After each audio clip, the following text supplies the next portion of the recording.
चेहरे पर एक अजीब सी उदासी थी, लेकिन आंखों में वो चमक थी जो सिर्फ वही रख सकता है जिसने सब कुछ खो दिया हो। राहुल असल में नागलोक से है, जहां से उसे इंसानों की मदद करने भेजा गया था, लेकिन इंसानों की खुदगर्जी और जुल्म ने उसे बदले पर मजबूर कर दिया। अब वो इंसाफ और इंतकाम दोनों के बीच फंसा हुआ है। सुबह सूरज की किरणों ने जब कच्चे घर की दीवारों को छुआ, झारा की माँ की खांसी से खामोशी टूट गई।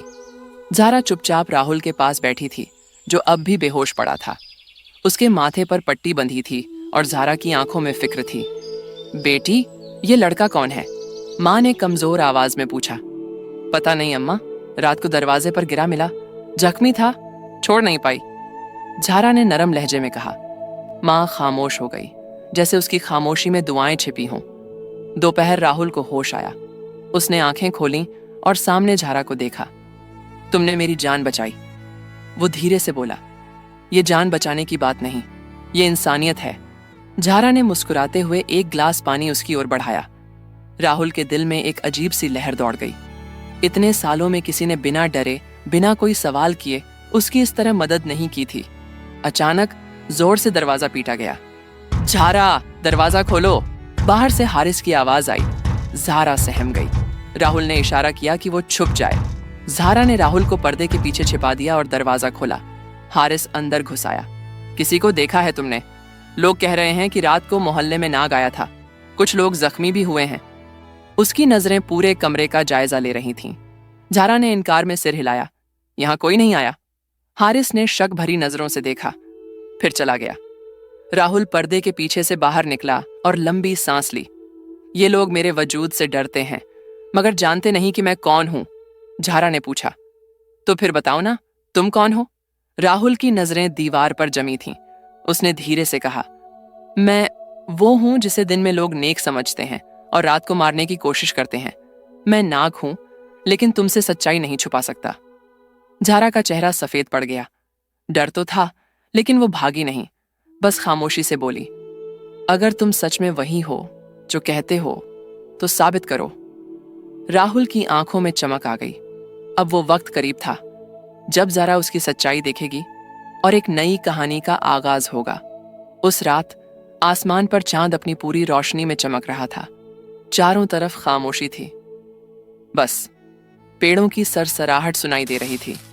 झारा ने मां को दवा देकर सुला दिया। राहुल आंगन में खड़ा था, आसमान की ओर देखता हुआ। झारा उसके पास आई।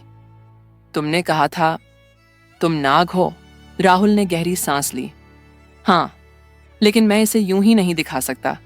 जब समय आता है तभी मेरा रूप बदलता है। झारा ने सवाल भरी नजरों से पूछा। तो फिर वो समय कब आएगा? राहुल ने धीरे से कहा, जब चांद पूरी रोशनी डालेगा और हवाओं में सन्नाटा होगा, तब। कुछ पल गुजरे और अचानक राहुल की सांसें तेज हो गईं। उसका शरीर कांपने लगा। उसकी आंखों की पुतलियां हरे रंग की हो गईं। झारा पीछे हट गई। डर तो लगा, लेकिन आंखें हटाई नहीं। राहुल का शरीर बदलने लगा। हड्डियों के टूटने जैसी आवाजें आईं। उसका शरीर लंबा होने लगा। चमकदार और सांप की सी चमड़ी उभर आई। कुछ ही पलों में एक विशालकाय नाग झारा के सामने था। झारा की चीख गले में ही अटक गई। मगर हैरानी की बात यह थी, वो भागी नहीं। उसने नाग की आंखों में देखा। वो वही आंखें थीं, नरमी, दर्द और खामोश सच्चाई से भरी हुई।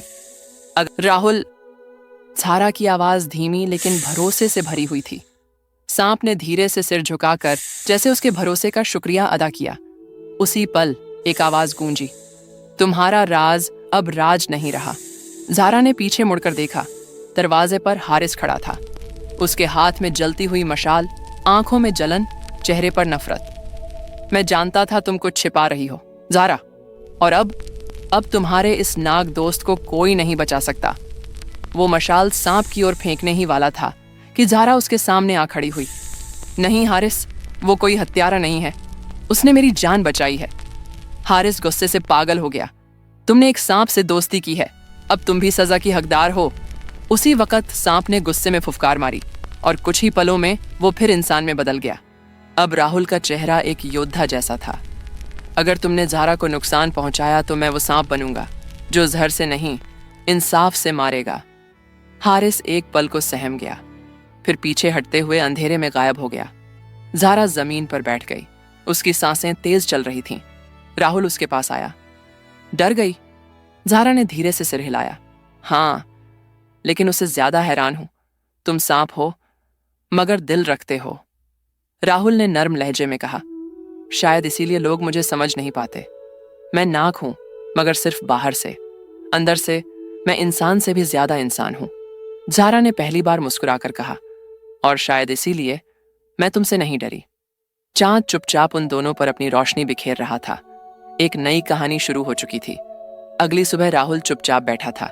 ज़ारा ने नाश्ता सामने रखा, मगर राहुल की आंखें कहीं और देख रही थीं, जैसे किसी और दुनिया में। ज़ारा ने पूछा, कब से हो तुम ऐसे? नाग, इंसान, दोनों एक साथ? राहुल ने सिर उठाया, एक हल्की मुस्कान के साथ कहा, बहुत पुरानी बात है, क्या तुम सुनोगी? ज़ारा ने हाँ में सिर हिलाया। मैं एक कबीले से था। सर्प नाग वंश कहलाता था हमारा कबीला, जो इंसानों से अलग रहता था।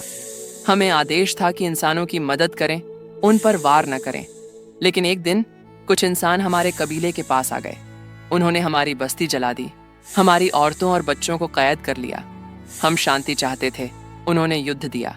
तब मैंने कसम खाई, मैं इंसानों की मदद तो करूंगा, मगर जो अत्याचार करेगा उसे उसका बदला जरूर दूंगा। मेरा रूप आधा इंसान आधा नाग बन गया। ये एक सजा भी थी और एक शक्ति भी। ज़ारा की आंखों में नमी थी। फिर तुमने मदद करना क्यों नहीं छोड़ा?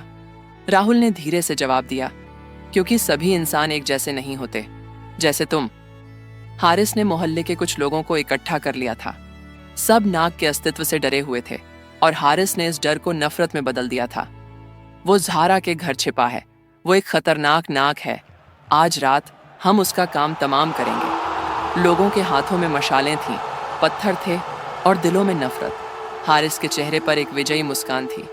ज़ारा और राहुल छत पर बैठे आसमान को देख रहे थे। ज़ारा ने पूछा, तुम नाग हो फिर भी इंसानों से प्यार करते हो, कैसे मुमकिन है? राहुल ने आसमान की ओर इशारा किया। चांद को देखो, वो रोशनी देता है, चाहे कोई उसे देखे या नहीं। मैं भी वही करता हूं। उसी पल दूर से शोर सुनाई देने लगा। निकालो उसे बाहर, नाग को खत्म करो, ज़ारा को भी सजा दो। ज़ारा डर से कांप गई। ये लोग। राहुल उठ खड़ा हुआ, उसकी आंखें सुलगने लगीं। आज फिर वही होगा। इंसान अंधों की तरह आएंगे और सच्चाई को मारने की कोशिश करेंगे, लेकिन इस बार मैं चुप नहीं रहूंगा। ज़ारा ने उसका हाथ थामा। नहीं राहुल, इस बार हम लड़ेंगे, मगर जहर से नहीं, सच से। राहुल ने पहली बार ज़ारा की आंखों में वो ताकत देखी जो उसने कभी नागिनों में भी नहीं देखी थी। बाहर भीड़ दरवाजा पीट रही थी। अंदर ज़ारा और राहुल एक नई लड़ाई के लिए तैयार हो रहे थे। एक लड़ाई जो सिर्फ शारीरिक नहीं थी, बल्कि भावनात्मक और मानसिक भी थी। क्या राहुल इंसानों को सच दिखा पाएगा? क्या ज़ारा का साथ उसे बचा पाएगा? या फिर एक बार और नाग को ही गुनहगार ठहराया जाएगा? रात गहराती जा रही थी। बाहर का शोर बढ़ता जा रहा था।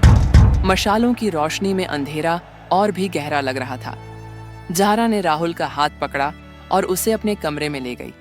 वही कमरा जहां एक कोने में पुराना सा जानमाज पड़ा था और दीवार पर एक सादा सा कुरान शरीफ का गिलाफ टंगा हुआ था। ज़ारा ने आंखें बंद करके दुआ मांगी, या अल्लाह, ये मखलूकत जो तेरे हुक्म से बनी है, अगर इसका दिल नेक है तो इसे तेरे बंदों से बचा और हमें सब्र अता फरमा। राहुल ने हैरानी से देखा। तुम डरती नहीं? लोगों से, मुझसे, मेरे रूप से? ज़ारा ने मुस्कुराकर कहा, मैं सिर्फ अल्लाह से डरती हूँ और उसी पर यकीन रखती हूँ। इंसान बदल सकते हैं, तुम भी। अगर दिल सच्चा हो तो नाग भी फरिश्ता बन सकता है। राहुल की आंखों में नमी आ गई। इतने बरसों में किसी ने उसके लिए रब से बात नहीं की थी। दरवाजे पर जोर की आवाज आई। हारिस की गरजती हुई आवाज गूंजी, ज़ारा, राहिल को हमारे हवाले कर दो, वरना हम खुद अंदर आ जाएंगे। ज़ारा बाहर आई, अकेली, मगर उसकी आंखों में एक रोशनी थी, ऐसी रोशनी जो ईमान से भरी हुई थी। तुम सब सिर्फ उसके रूप को देखते हो, दिल को नहीं। ज़ारा की आवाज ऊंची थी और भरोसे से भरी हुई।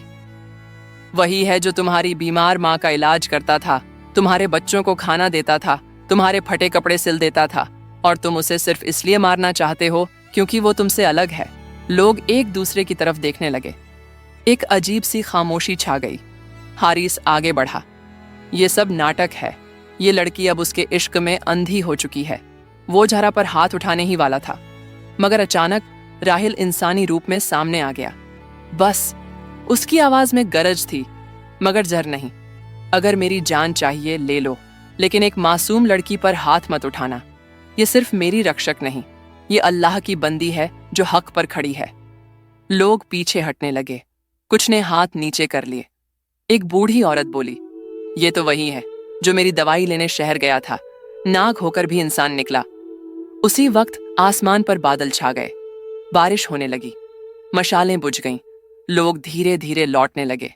ज़ारा और राहिल दरवाजे पर खड़े थे, खामोश, भीगते हुए, मगर दिल में सुकून लिए। ज़ारा ने आसमान की तरफ देखा।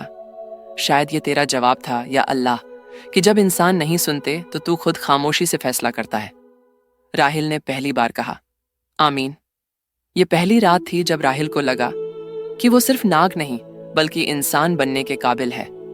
ज़ारा का ईमान, उसकी दुआएं और उसका सब्र राहिल के अंदर एक नई दुनिया जगा रहा था। मगर हारिस अब चुप नहीं बैठेगा। वो हार चुका है और अब बदले की आग में जल रहा है। सुबह की रोशनी जैसे कुछ नया कह रही थी। ज़ारा सहन में बैठकर कुरान की तिलावत कर रही थी। राहिल थोड़े फासले पर खामोशी से उसे सुन रहा था। हर आयत उसके दिल में उतर रही थी, जैसे पहली बार कोई उसे इंसान कह रहा हो। ज़ारा ने तिलावत पूरी की और राहिल की तरफ देखा। तुम जानते हो राहिल, अल्लाह चाहे तो दिलों को एक पल में बदल देता है। इंसान को उसकी नीयत से जाना जाता है, नस्ल या शक्ल से नहीं, और तुम्हारी नीयत वो पाक है।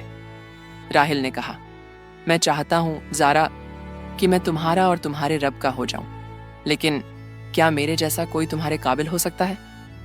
ज़ारा ने हल्की मुस्कान के साथ जवाब दिया, अगर अल्लाह ने फिरौन के दिल में मूसा का पैगाम उतार दिया था तो एक नाग को नेक इंसान क्यों नहीं बना सकता? उसी दौरान हारिस ने आखिरी वार की तैयारी कर ली थी। उसने जंगल के एक पुराने तांत्रिक को बुलाया, वो जो नागों को काबू में करने का दावा करता था। मुझे वो राहिल चाहिए, मरा हुआ। मैं ज़ारा को उसके सामने रोते देखना चाहता हूं। तांत्रिक ने खून से लकीर खींची, तावीज बांधे और बद्दुआ की, राहिल को हमेशा के लिए इंसानी रूप में कैद करने की। रात को जब सब सो रहे थे, वो तांत्रिक चोरी से ज़ारा के घर पहुंचा, मगर जैसे ही राहिल के करीब पहुंचा, कुरान की तिलावत की आवाज गूंजने लगी, जैसे रोशनी की दीवार बन गई हो। तांत्रिक पीछे हट गया, चिल्लाया, ये लड़की, इसकी हिफाजत खुदा कर रहा है। उसने एक आखिरी वार किया, राहिल पर जहरीली गर्द फेंकी जो उसकी जान ले सकती थी, मगर राहिल ज़ारा को बचाने के लिए आगे आ गया।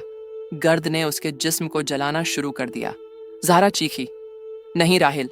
राहिल जमीन पर गिर गया, उसके जिस्म पर छालें, आंखें बंद, मगर होंठों पर सुकून। ज़ारा दौड़कर उसके पास पहुंची। या अल्लाह, ये तेरा बंदा है, इसने कभी किसी का खून नहीं किया, सिर्फ मदद की है। अगर मेरे सब्र और ईमान में कुछ सच्चाई है तो इसे बचा ले। उसकी आंखों से आंसू गिरने लगे, वही आंसू राहिल की पेशानी पर गिरे। उसी वक़्त बादल घिर आए, रोशनी आसमान से उतरी और राहिल के जिस्म से वो जलती गर्द मिट गई।